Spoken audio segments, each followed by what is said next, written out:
어떤 한 부부 이야기를 들려드리겠습니다. 이 부부는 이제 있었는데 서로의 사랑의 표현의 방법이 달랐습니다. 아내는 자신에게 말할 때 사랑한다 이렇게 말을 표현하고 또 행동을 해야지 여자는 사랑을 느낍니다. 또 반면에 남편은 나는 사랑한다는 그 말보다는 칭찬과 존중을 해줘야 사랑받는다고 느낍니다. 그렇다면 남편이 아무리 사랑을 표현한다고 해도 말과 행동으로 표현하지 않고 아내를 자기의 방식으로 사랑한다면 그 아내는 아마 남편으로부터 사랑을 느끼지 못할 것입니다. 아내도 마찬가지로 남편을 사랑한다라고 말을 하면서 칭찬과 인정은 하지 않고 구박과 무시를 하면서 다른 방식으로 남자를 사랑하게 된다면 그 남자도 사랑을 느끼지 못할 것입니다. 그래서 각자의 기준을 가지고 남에게 사랑을 아무리 열심히 베푼다고 한들 상대가 그 사랑을 느끼지 않는다면 그것은 방식이 잘못된 것입니다. 그 사람에게 맞추어서 사랑을 표현해 줄 때 그 사람은 사랑을 느낄 수가 있습니다. 저는 영적인 원리도 같다고 생각을 합니다. 자신이 제 아무리 열심히 내어서 내 생각대로 내 방식대로 신앙생활을 열심히 한다고 하지만 이것이 하나님의 관점으로 봤을 때 틀렸다라고 말한다면 그것은 틀린 것입니다. 신앙생활은 내가 주인이 아니라 하나님을 주인으로 삼고 살아가는 삶이기 때문에 우리의 삶의 초점은 바로 하나님께 초점이 맞추어져 있어야 하는 것입니다. 그럴 때 우리는 하나님으로부터 말씀하실 때 착하고 충성된 종아 이렇게 말씀하시면서 우리를 칭찬하실 것입니다. 이런 맥락에서 오늘 본문에 보시면 열왕기상 내용이 나오고 있습니다. 이게 내용이 왜 어려운 부분만 선택하냐 이렇게 생각하시는 분도 있으실 텐데 이거는 큐티 이제 성경 본문을 제가 따라가고 있는 것입니다. 그리고 이렇게 내용이 어려워 보이지만 오늘 결국 내용은 시므리 왕과 오므리 왕 이 두 왕만 기억하시면 됩니다. 그래서 이 왕들이 어떻게 나아갔냐면 하나님의 기준이 아니라 자신의 기준을 세워서 그 기준대로 살아갔던 모습을 볼 수가 있습니다. 북이스라엘 왕인데요. 남유다에서는 아사 왕이 있었습니다. 이 시기에. 그런데 남유다가 아사 왕으로 인해서 한동안 평안했습니다. 하나님 보시기에 정직하게 행하자 나라를 평안하게 지켜주셨는데요. 평안하게 유지될 동안 북이스라엘에는 왕들이 계속해서 바뀌게 되었습니다. 몇 번이 바뀌었냐면 무려 6번이나 바뀌었습니다. 2대 왕 나답부터 7대 왕 아합까지. 남유다는 아사왕 한 명이 있을 동안 6번이나 이렇게 바뀌게 된 것이죠. 그래서 오늘 보신 본문에 보면 시므리 나오는데 이 시므리 왕은 아주 짧게 왕이 되었습니다. 7일 동안, 일주일이죠. 일주일 동안 다스리다가도 얼마 가지 못하고 이어서 오므리가 반역을 일으켜서 오므리가 왕이 되게 됩니다. 그 반역을 성공하게 되어서 오므리가 이제 그 왕 자리에서 많은 업적들을 남기게 되는데요. 하지만 하나님의 평가에서는 달랐습니다. 사람들의 평가에서는 참 대단하다, 참 위대한 업적을 남겼다 이렇게 말할 수가 있지만 하나님의 평가에서는 이 오므리 왕이 이전의 모든 사람들보다 악했다라는 그런 평가를 듣게 되었습니다. 결국 우리는 평가를 받게 되는 것은 하나님으로부터 그 기준으로부터 우리는 평가를 받게 되기 때문에 그 하나님의 평가가 참으로 중요하다는 것입니다. 저는 이것을 보니까 이제 마태복음 25장에 나오는 양과 염소의 이야기가 생각이 났습니다. 이것은 이제 종말의 때 모든 민족을 모아서 이제 구분하시는 겁니다. 구분하시고 심판하시는 건데 이제 그 양과 염소를 구분하듯이 이렇게 구분을 하셨습니다. 그러면서 말씀하시기를 양은 오른편에 염소는 왼편에 두어라 이렇게 말씀을 하셨어요. 오른편에 있는 자들에게 말씀하실 때 이렇게 말씀을 하십니다. 양쪽에 있는 사람들입니다. 너희는 예비된 나라를 상속받으라. 그 이유인즉 쭉 나옵니다. 35절부터 36절입니다. 한번 보시게 되면 이유가 뭐냐면 내가 줄일 때에 너희가 먹을 것을 주었고 목마를 때에 마시게 하였고 나그네 되었을 때 영접하였고 헐벗었을 때에 옷을 입혔고 병들었을 때에 돌보았고 옥에 갇혔을 때 와서 보았느니라. 이렇게 말씀을 하셨습니다. 참 이렇게 좋은 일을 많이 했는데 이것을 보면서 이렇게 말을 하니까 오른편에 있는 사람들의 반응이 어땠냐면 의외의 반응이었습니다. 우리 25장 37절부터 39절인데요. 제가 한번 읽어보겠습니다. 이에 의인들이 대답하여 이르되 주여 우리가 어느 때에 주께서 줄이신 것을 보고 음식을 대접하였으며 목마르신 것을 보고 마시게 하였나이까? 어느 때에 나그네 되신 것을 보고 영접하였으며 헐벗으신 것을 보고 옷 입혔나이까? 어느 때에 병드신 것이나 옥에 갇히신 것을 보고 가서 배웠나이까 하리니. 오른편에 있는 사람들은 왜 이렇게 자신이 그렇게 좋은 선행을 하면서도 기억을 하지 못했을까요? 그것은 바로 자신이 한 선행은 내 자신의 선행과 의를 드러내기 위해서 한 것이 아니라 그저 하나님을 사랑하는 그 마음으로, 진실된 마음으로 이웃에게 다가갔던 거였고 또 자발적으로 그것을 행했던 것이기 때문이었습니다. 그래서 우리가 자발적으로 어떤 일을 할 때에는 내가 그것을 했는지조차 습관적으로 하기 때문에 그것을 했는지조차 기억을 하지 못하는 경우가 있습니다. 바로 이런 경우를 말하는 거죠.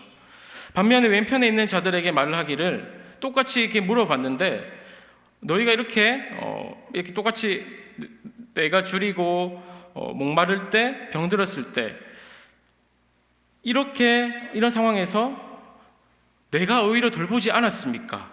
이렇게 이 사람들은 어떠한 선행들을 하나씩 다 기억하고 있었다는 거예요. 전에 오른편 사람들은 기억하지 못했지만 왼편의 사람들은 자신이 했던 행동들을 내가 언제 그렇게 안 했습니까? 줄이고 목마를 때 물 갖다 줬지 않습니까? 병들었을 때 도와줬지 않습니까? 오히려 이렇게 반대로 다 기억하고 있었는데 그 이유가 뭘까요? 그거는 하나님의 사랑으로 그 이웃들을 섬기기보다는 내 자신의 의를 위해서 행했던 일이기 때문이었습니다.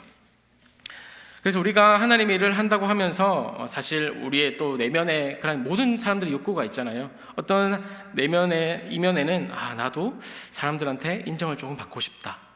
그리고 내가 했던 거 이거 있는데 이거 좀 누가 인정했으면 좋겠다. 이렇게 내 의를 드러내기 위해서 하는 것은 아닌지 우리가 자주 이렇게 되돌아보는 것이 중요합니다. 진정으로 우리가 구원받은 사람은 우리의 행실 속에 자연스러운 그 사랑의 마음, 다른 사람을 볼 때 하나님께 나도 이렇게 사랑을 받았는데 이웃에게도 이렇게 전해야지, 이러한 자연스러운 마음들, 그리고 진실된 사랑과 배려들이 그 사람 마음속에 묻어나게 됩니다. 그리고 다른 사람들을 볼 때 남을 먼저 생각하는 마음이 또 생기게 되는 것이죠. 그래서 하나님을 향해서 진실된 마음을 가진 사람은 이웃을 바라볼 때에도 진실된 마음으로 우리가 대할 수밖에 없는 것입니다. 오므리 왕도 자신의 관점으로 볼 때에는 이렇게 생각할 수 있습니다. 나만큼 이렇게 위대한 업적을 남긴 왕이 어디 있을까? 이렇게 생각할 수가 있지만 성경은 아까도 말했듯이 이전의 모든 사람보다 더 악을 행했다, 이렇게 말을 하고 있습니다.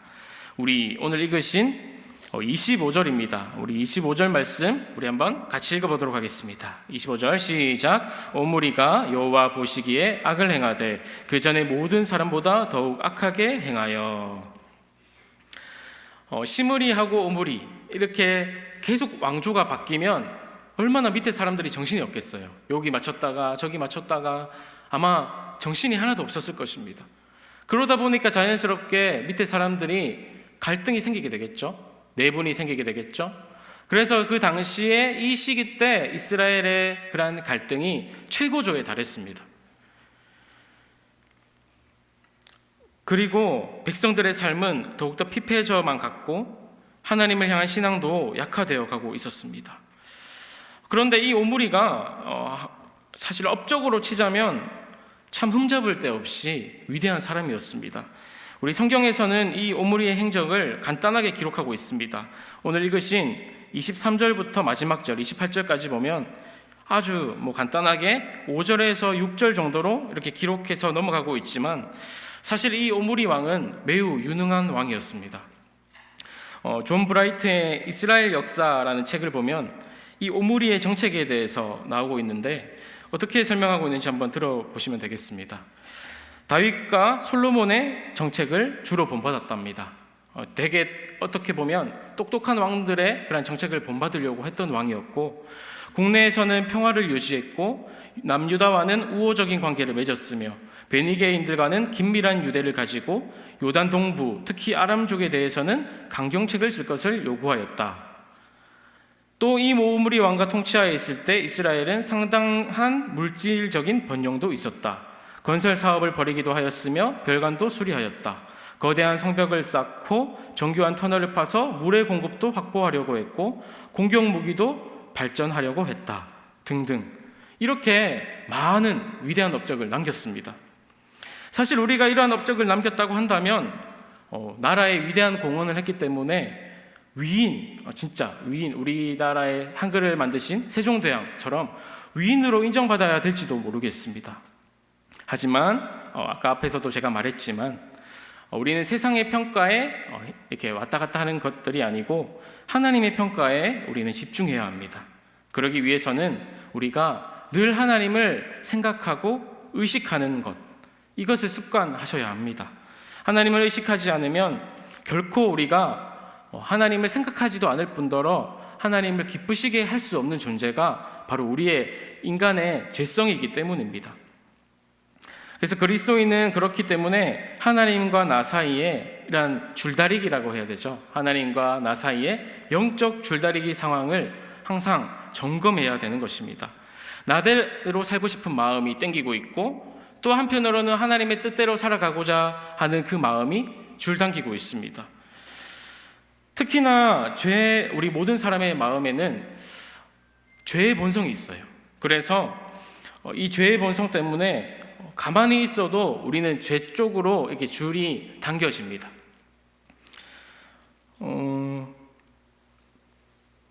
그래서 죄는 우리 안에서 특별히 어떤 역할을 하냐면 우리의 심령 가운데서 죄가 일어나게 되는데 특별히 죄라는 것이 내면의 의지로 죄를 선택한다 이렇게 말을 하고 있습니다. 존 오트버그의 인생 영생이 되다라는 책에서 한 문구인데요. 내면의 의지로 우리는 죄를 선택하게 되는데 계속해서 그 죄를 선택하다 보면 그것이 우리 안에 깊이 뿌리를 내립니다. 모든 인간은 뿌리 깊고 불가사의한 구제불능의 죄의 성향을 가지고 있다 이렇게 말을 하고 있습니다. 그래서 우리가 본능적으로 죄 쪽에 조금 가까이 이렇게 의지가 가게 되어 있고 또 항상 줄다리기 쪽에 가까이 보면 죄 쪽에 보면 웅덩이가 있어요. 죄로 가면 웅덩이로 빠지게 되고 그렇기 때문에 우리는 의식적으로 하나님 쪽으로 당겨가지고 웅덩이에 빠지지 않게 이렇게 끌어당겨야 되는 것이죠. 특히나 우리가 아까 방금 보셨지만 죄를 저지르게 되는 것이 내면의 의지로 짓게 되는 것이다. 저는 이 문구가 조금 와닿았는데요. 우리가 어떠한 죄를 저지를 때도 한 번에 그 죄를 저지르기보다는 내면의 많은 생각들을 통해서 그렇게 생각되다 보다가 선택했을 때 그때 그 의지로 죄를 짓게 된다 이렇게 말을 하고 있습니다. 그만큼 우리는 연약하지만 이 죄를 극복하는 길은 바로 예수 그리스도를 의지하는 것밖에 없다는 것입니다. 나는 정말 가만히 놔두면 죄의 웅덩이로밖에 빠질 수 없는 그러한 존재임을 고백하시고 예수 그리스도만이 나를 당겨주실 수 있다, 살려주실 수 있다는 것을 고백하는 자에게 하나님께서는 함께하여 주십니다.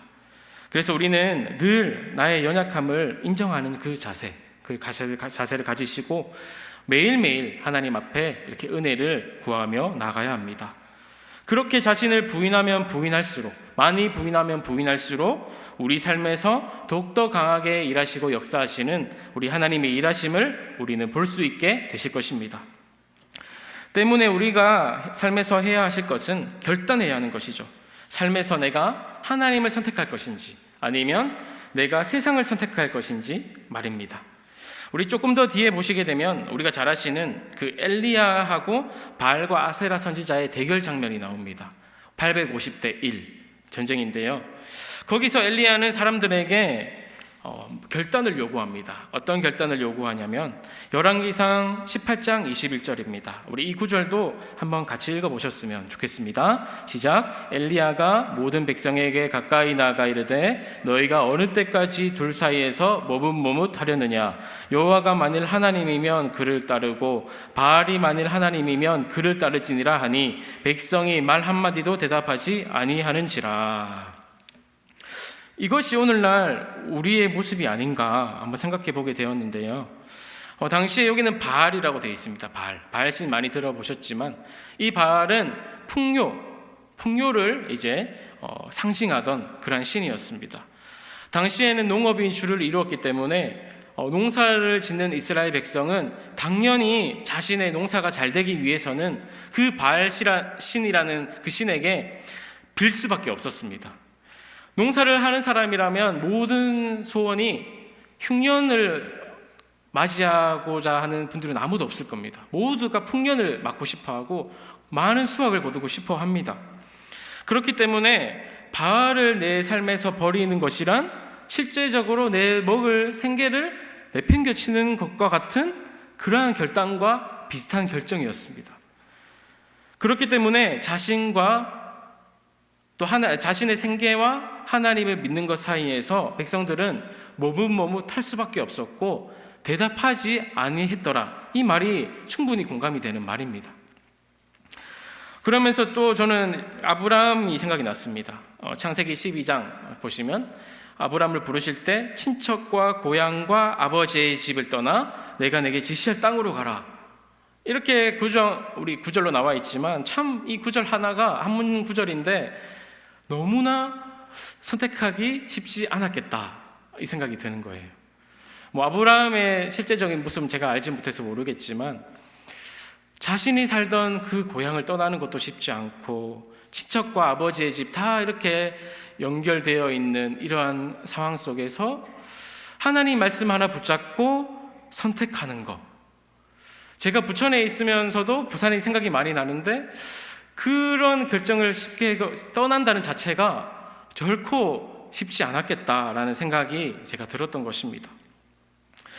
아마 저를 비롯해서 성도님들 중에서도 만약에 익숙했던 환경에서 하나님께서 부르신다고 한다면 주저하지 않고 하나님 제가 가겠습니다 이렇게 말씀하실 분은 정말 많지 않으실 것입니다.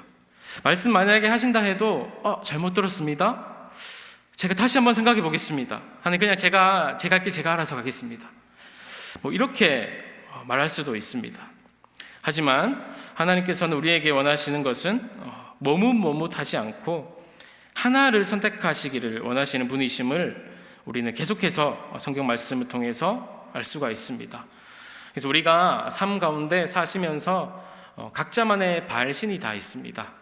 내 바알은 어떤 것인지 한번 생각해 보시면서 돈인지 아니면 고향인지 나의 직업인지 내 재산인지 칭찬받고자 하는 욕구인지 인정받고자 하는 욕구인지 내 마음인지 외모인지 다 각자만의 모든 분야에 다 있습니다. 그 바알이 있는데요.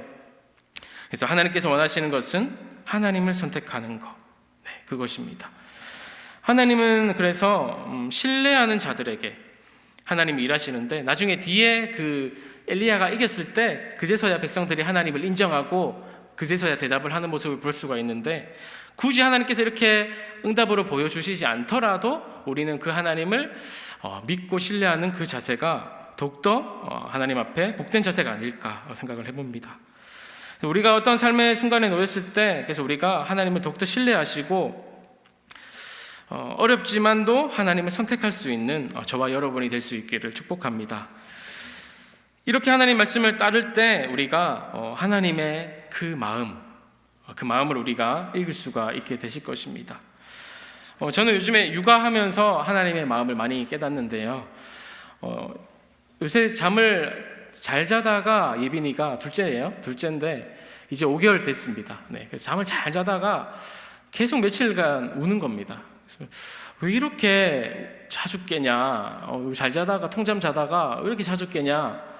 이런 말만 할 뿐이지 아기는 말을 할 수가 있습니까? 그냥 이렇게 울기만 하는데 울기만 하니까 제가 그저 그냥 잠에서 깬 줄 알고 다독였는데 알고 보니까 한때 이제 저희가 창문을 계속 열어두고 잤는데 추워서 자주 깼던 것이었어요. 그래서 입을 두꺼운 거 좀 덮여주니까 또 통잠을 자는 거예요. 그래서 맞구나. 아무리 앙앙 울어도 부모로서의 마음으로 그 아기의 마음이 되어서 그 마음을 한번 이해해 보려고 해야겠구나.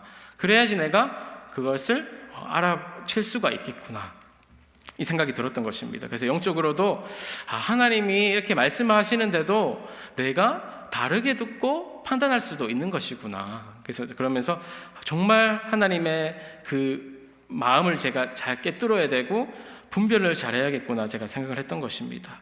그래서 어떤 소리가 하나님의 그런 마음의 감동이 왔을 때 항상 생각하실 때 하나님의 마음을 생각 한번 해보는 겁니다. 하나님이시라면 어떤 결정을 하기 원하실까, 이렇게 생각해 보시면서 내 생각대로 이것이 맞겠지 이렇게 하면서 행동하면은 나중에 염소의 비유처럼 왼편에 앉아있는 자들처럼 너희는 열심히 했지만 나는 모른다, 이렇게 하실 수 있잖아요. 그렇기 때문에 저도 너무 부족합니다. 그렇기 때문에 늘 기도로 하나님 분별 잘할 수 있는 그런 분별력 주시고 지혜 주시고 결단력을 주옵소서, 이렇게 우리가 기도하는 거, 왜 이렇게 우리가 결단력뿐만 아니고 잘 분별하기 위해서 우리가 기도하는 것입니다. 또 기도하면 그 하나님의 마음에 순종할 수 있는 힘을 주시는 분이 바로 하나님이십니다. 그래서 우리가 기도를 해야 하는 것이고, 또 그렇게 나아갈 때 하나님과 나와의 삶이 일치되실 수 있으실 것입니다. 사랑하는 성도 여러분, 그래서 우리는 하나님을 믿는 자다, 이거를 정체성을 분명히 하셔야 합니다. 하나님 나라의 정체성을 가진 자들은 하나님의 마음을 시원하게 해드리는 자들입니다. 그래서 우리가 제 아무리 열심히 공부를 한다 해도 출제자의 의도에 맞지 않게 공부하게 된다면 다 틀리듯이, 우리가 늘 하나님의 관점으로 삶을 바라보고 생각하려고 하고 판단하는 그 자세, 그것이 필요합니다. 그래서 우리가 하나님의 뜻대로 살아가지 못하는 이 죄성이 있거든요. 그 죄성을 늘 돌아보면서 연약함이 있다면 회개하셔야 되죠. 그래서 신묘한 것은 뭐냐면, 나의 연약함 하나님 못합니다, 이렇게 저는 아무것도 못합니다, 도와주세요 하면 할수록, 연약함을 고백할수록 하나님의 위대하심이 나의 삶 속에는 더 크게 다가올 것입니다. 그래서 하나님과 바알 사이에 머뭇머뭇하는 우리의 모습이 아니라 항상 부족할 때마다 부족함을 인정하시고 기도로써 지혜와 힘을 구하시는 거예요. 그래서 나아갈 때에 하나님께서는 우리가 그렇게 길을 걸어가실 수 있도록 힘을 주실 것이고, 또 넉넉히 하나님의 그러한 기뻐하시는 선택도 하실 수 있는 저와 여러분의 삶이 될 줄 믿습니다. 그래서 저뿐만 아니고 우리 모두가 하나님의 평가 앞에서 착하고 충성된 종이라 우리 모두 칭찬받을 수 있는 저와 여러분의 귀한 삶의 모습이 될 수 있기를 바랍니다.